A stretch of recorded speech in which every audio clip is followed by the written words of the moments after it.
പിതാവിന്റെയും പുത്രന്റെയും പരിശുദ്ധാത്മാവിന്റെയും നാമത്തിൽ ആമേൻ. എന്റെ പ്രിയപ്പെട്ടവരെ, ഡിസംബർ 6-ാം തീയതി ശനിയാഴ്ച. അമ്മേ പരിശുദ്ധ അമ്മേ, അമ്മേ പരിശുദ്ധ ദൈവമാതാവേ, കൃപാസനത്തിലൂടെ ഞങ്ങൾക്കും ഞങ്ങളുടെ ദേശത്തിനും അമ്മ മധ്യസ്ഥം തേടി തന്ന എല്ലാ അനുഗ്രഹങ്ങൾക്കും കൃപകൾക്കും ഞങ്ങളിപ്പോൾ ഹൃദയം നിറഞ്ഞ നന്ദി പറയുന്നു. അമ്മേ പരിശുദ്ധമ്മേ, ദൈവമാതാവേ, 2004 ഡിസംബർ 7-ാം തീയതി ഉച്ചകഴിഞ്ഞ് 2:30 കൃപാസനത്തിൽ സംഭവിച്ച അമ്മയുടെ പ്രത്യക്ഷപ്പെടലിനെ കുറിച്ച് തിരുസഭയ്ക്ക് സമർപ്പിച്ചിരിക്കുന്ന പഠനരേഖകളുടെ മേൽ സഭാത്മകമായ പഠനം ആരംഭിക്കുവാൻ ഞങ്ങൾ പ്രാർത്ഥിക്കുന്നു. അമ്മേ പരിശുദ്ധമേ, ഭൂസ്വർലോകങ്ങളുടെ രാജ്ഞിയായ അങ്ങേയ്ക്ക് ഭൗമസംരക്ഷണത്തിനായി പ്രപഞ്ചപ്രകൃതിയെ തന്നെ തിരുസഭ പ്രതിഷ്ഠിക്കുവാൻ ഈ പ്രത്യക്ഷീകരണം വഴി ഇടയാക്കണമേ. പരിശുദ്ധമേ, ജപമാല മാതാവേ, സകല കൃപാസനം പ്രാർത്ഥനയോടും ചേർത്ത് ഞങ്ങളിപ്പോൾ പ്രാർത്ഥിക്കുന്ന ഈ കുടുംബത്തിന്റെ പ്രത്യേക നിയോഗം പറ മക്കളെ.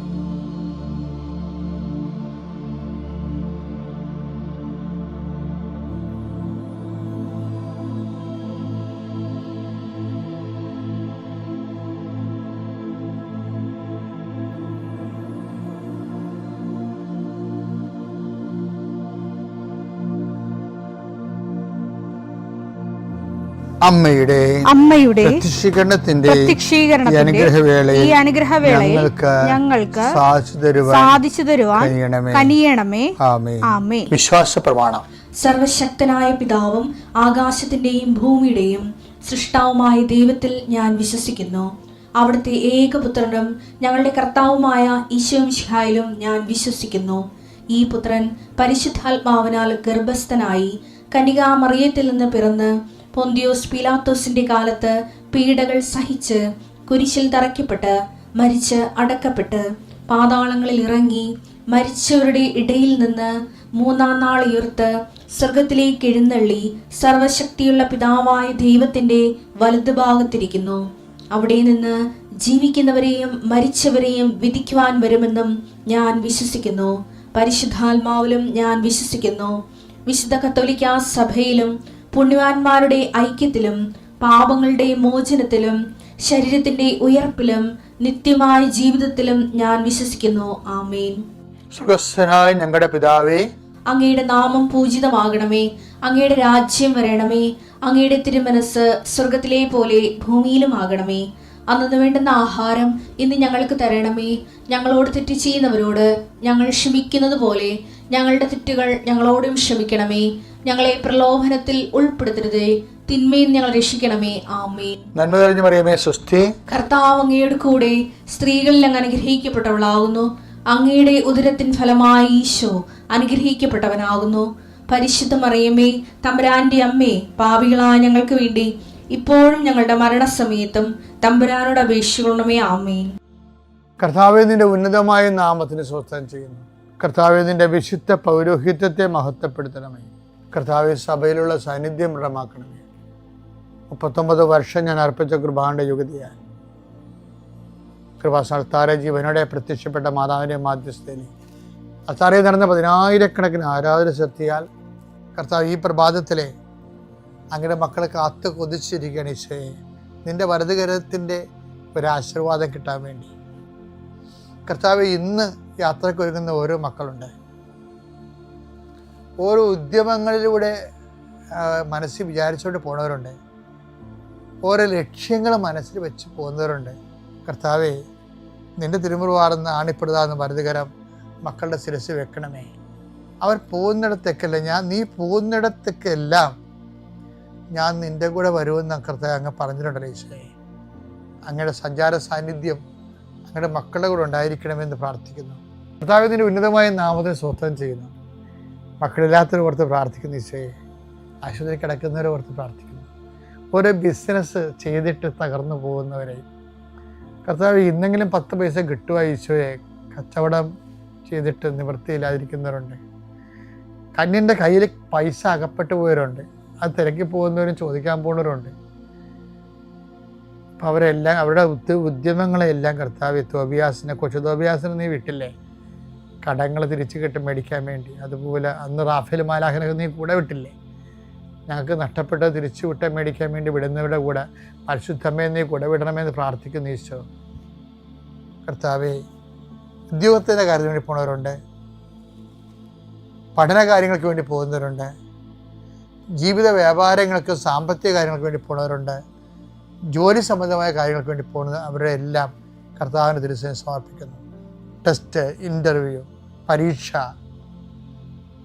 അതുപോലെ ഏജൻസി, ക്രയവിക്രയങ്ങൾ, ജീവിതമാർഗങ്ങൾ, വിദൂര യാത്രകൾ, അങ്ങനെ ബന്ധുത്വം മുറക്ക് പോകുന്ന വിവാഹ യാത്രകൾ, ഈശോയെ എവിടെയെല്ലാമൊക്കെ പോകുന്നു അവിടെയെല്ലാം അങ്ങയുടെ മക്കളുടെ കൂടെ നീ ഉണ്ടാകണമേ എന്ന് പ്രാർത്ഥിക്കുന്നു. ഇന്നത്തെ മുഴുവൻ യാത്രകളിൽ കർത്താവ് നിൻ്റെ കൂടെ ഉണ്ടാവുകയും മാതാവ് നിൻ്റെ വലതുകരം ഗ്രഹിക്കുകയും സഞ്ചാരി മാതാവ് രാത്രി നീ തിരികെ വരുമ്പോൾ നിന്നെ ആരോഗ്യത്തോടെയും സമാധാനത്തോടെയും സുരക്ഷിതമായി ദൈവം നിന്നെ തിരികെ എത്തിക്കുകയും ചെയ്യട്ടെ. നിത്യം പിതാവും പുത്രനും പരിശുദ്ധാത്മാവും സുരക്ഷിതം നീക്കുവാണ്. എൻ്റെ പ്രിയപ്പെട്ട ഈശോ കൈകാര്യം ചെയ്ത സബ്ജക്റ്റാണ് കളകൾ. മത്തായിയുടെ സുവിശേഷം 13:27 എടുത്തേ. വേലക്കാർ ചെന്ന്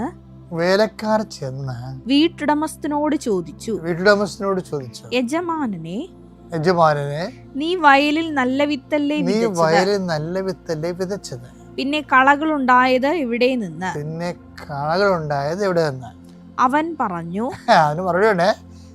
പറഞ്ഞു ശത്രുവാണ് ഇത് ചെയ്തത്. എൻ്റെ മക്കളെ, ഞാൻ ഇത് പറയാൻ കാര്യം അറിയോ? ഞാൻ പലപ്പോഴും ഈ വിഷയം ധ്യാനിപ്പിക്കുമ്പോൾ എൻ്റെ മനസ്സിലെ പരിശുദ്ധാത്മ പറയണതേ, ഞാനൊരു സൂചന തന്നായിരുന്നു ഇതേ പങ്ക്തിയിൽ. പരിശുദ്ധാത്മ പറയണതേ 2 തരം കളകളുണ്ടെന്നാണ് പറയണത്. ഒന്നിങ്ങനെ പുറമേ നിന്ന് കൊണ്ടുവന്ന് വിതച്ചിട്ട് പോയി കളഞ്ഞെന്ന് പറയത്തില്ലേ? രണ്ടാമത്തെ കള ആ മണ്ണിൽ തന്നെ തന്നെത്താൻ കിളുത്തു വരുന്ന സംഭവമുണ്ട്. നമുക്കറിയാമല്ല, എത്ര ഉണങ്ങി ഇപ്പോൾ ജനുവരി, ഫെബ്രുവരി, മാർച്ച് മാസങ്ങളൊക്കെ വളരെ ഉണങ്ങി കിടക്കണ പറമ്പാണെങ്കിലും മഴ വന്നു കഴിയുമ്പോൾ 100,000 ചെടികൾ മുളച്ചവനെ കാണാം. വേര് പൊട്ടിയൊക്കെ മുളച്ചും അതിൻ്റെ തരി വീണ് അരി വീണൊക്കെ മുളക്കും. അപ്പം ഈ അകത്തുനിന്ന് മുളച്ചു വരും, ആ മണ്ണിൽ തന്നെ ആരും കൊണ്ടൊന്നും വാകാതെ തന്നെത്താൻ മുളച്ചു വരുന്ന. പണ്ടേ അവിടെ കിടന്നിരുന്നതാണ്. അനുകൂലമായ സാഹചര്യം വന്നപ്പോൾ ആ കള അകത്തുനിന്ന് ആരും കൊണ്ടൊന്നും പാകാതെ അകത്തുനിന്ന് മുളച്ചു വരും. ഈ അകത്തുനിന്ന് മുളച്ചു വന്നാലും പുറത്തുനിന്ന് കൊണ്ടുവന്ന് പാകി പിടിപ്പിച്ചാലും വിള നശിപ്പിച്ച് കളയും. അത് കളയുടെ ഒരു പ്രധാനപ്പെട്ട വിഷയം. ഞാനിപ്പോൾ നിങ്ങളോട് പറയാൻ പോണ ഈ അകത്തുനിന്ന് വരുന്ന കളകളാണ് നമ്മൾ ഏറ്റവും കൂടുതൽ ശ്രദ്ധിക്കേണ്ടത്. ഇപ്പം ഞാനത് കാര്യം പറയട്ടെ, നിങ്ങൾക്കിപ്പോൾ ഒരു അനുഗ്രഹം കിട്ടി വിചാരിച്ചു. ഞാനീ പറയണത് സാക്ഷ്യം പറയാൻ ഒരിക്കലും വൈകരുത്. എന്താ കാര്യത്തെ കളകൾ വളരും അകത്തുനിന്ന്. ഇപ്പം കഴിഞ്ഞ ദിവസങ്ങളിലേ 7 വർഷമായിട്ട് അവർക്ക് മക്കളില്ല, മക്കളെ കിട്ടത്തില്ല എന്ന് ഡോക്ടേഴ്സും പറഞ്ഞു. മരുന്ന് കഴിക്കണില്ലേ. പക്ഷെ അവർ ഉടമ്പടി എടുത്തു കഴിഞ്ഞപ്പോൾ അവർക്ക് ഒറ്റ പ്രസവത്തിൽ 1 മാസം തന്നെ കഴിഞ്ഞപ്പോൾ തന്നെ പ്രഗ്നൻ്റായി. അവർക്ക് ഒറ്റ പ്രസവത്തിൽ 3 കുഞ്ഞുങ്ങളെ കിട്ടി. അവരിപ്പോൾ ഒന്ന് സാക്ഷ്യം പറഞ്ഞില്ലെങ്കിൽ എന്ത് പറ്റും? കുറച്ച് കഴിയുമ്പോൾ കളകൾ പണ്ടിതുപോലെ ഈ നമ്മുടെ ഇടത്തുവായിന്ന് ഞാൻ ഒരു കുഞ്ഞുങ്ങളെ എടുത്തു തുടങ്ങിക്കാൻ വന്നായിരുന്നു ഇവിടെ. അപ്പോൾ അവർക്ക് 14 കൊല്ലമായിട്ട് മക്കളില്ലായിരുന്നു. ഉടമ്പടി എടുത്തപ്പോൾ അവർക്ക് 3 കുഞ്ഞുങ്ങളെ കിട്ടി. അപ്പം ഞാൻ അവരോട് എടുത്തു തുടങ്ങിക്കാൻ വന്ന് കുഞ്ഞിനങ്ങളാണ്. അപ്പം ഞാൻ ഇതുവരെ സാക്ഷ്യം പറഞ്ഞില്ലേ? പറഞ്ഞത് ഞങ്ങൾ വരുവച്ചാന്ന് പറയും, ഇതുവരെ കണ്ടിട്ടില്ല. അതെന്താ സംഭവം? അപ്പം അങ്ങനെ വരുമ്പോൾ എന്ന് വെച്ചാൽ അത് ദൈവത്തിനുള്ളതല്ല, അവ ദൈവത്തിന് കൊടുത്തില്ല.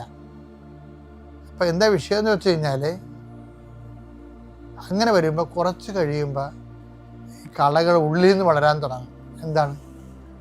അല്ലെങ്കിലും എനിക്ക് PSC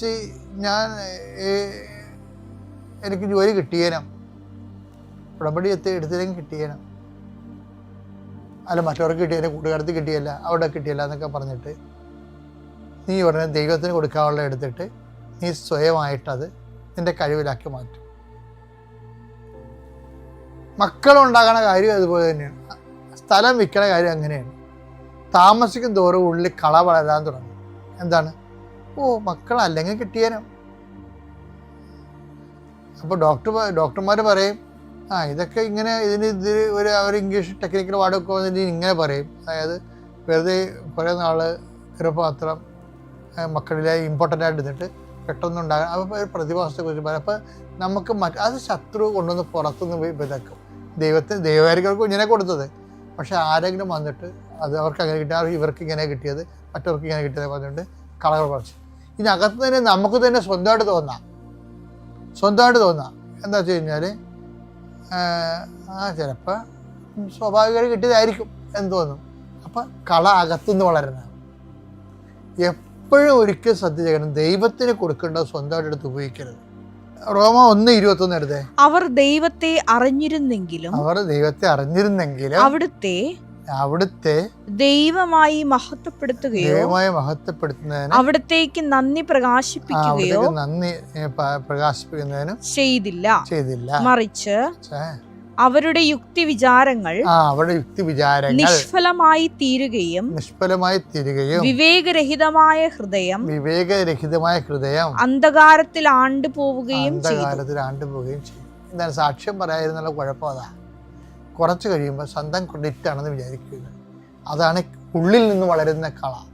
അതുകൊണ്ട് ഏറ്റവും നല്ലത് ദൈവാനുഗ്രഹം കിട്ടിയാൽ നമുക്കറിയാൻ പറ്റും. അപ്പോൾ തന്നെ ദൈവത്തെ മഹത്വപ്പെടുത്തി നമ്മുടെ കടമ നിർവഹിക്കണം, അല്ലെങ്കിൽ അത് കടമായിട്ട് മാറും. അത് ദൈവത്തെ മഹത്വപ്പെടുത്തി അത് 10 മനുഷ്യരോട് നീ പറയണം. ഉടമ്പടി എടുത്താണെങ്കിൽ നീ കൃപാസനം അൾത്താരോ എന്ന് പറയണം. അല്ലാതെ നീ പ്രാർത്ഥിക്കുന്നതിൻ്റെ സ്വകാര്യ ജീവിതത്തിലേക്ക് കിട്ടുന്ന അനുഗ്രഹങ്ങൾ മറ്റു മനുഷ്യർ പറയണം. നീ ദൈവത്തെ മഹത്വപ്പെടുത്തണം. കാര്യം ഈ മഹത്വപ്പെടുത്തുന്നത് എന്ന് പറയുന്നത് എപ്പോഴും ഏറ്റുപറച്ചിലാണ് വരണത്, അല്ലാതെ സ്വയംകൃത ചരിത്രമില്ല അതിൻ്റെ അകത്ത്. മനുഷ്യരുടെ മുമ്പിൽ എന്നെ ഏറ്റുപറയുന്നവനെ എൻ്റെ സ്വർഗ്ഗസ്ഥനായ പിതാവിനെ ഞാൻ ഏറ്റുപറയും. അപ്പോൾ നമുക്കൊരു അനുഗ്രഹം ദൈവത്തിൽ നിന്ന് കിട്ടിയാൽ മറ്റുള്ളവർക്ക് വിശ്വാസം ഉണ്ടാകാൻ വേണ്ടി അത് നമ്മൾ ഏറ്റുപറയണം. ദൈവത്തെ മഹത്വപ്പെടുത്തണം. ദൈവത്തെ മഹത്വപ്പെടുത്തിയാൽ റോമ 4:20 അനുസരിച്ചുകൊണ്ട് നമ്മൾ വിശ്വാസത്തിൽ വളരും.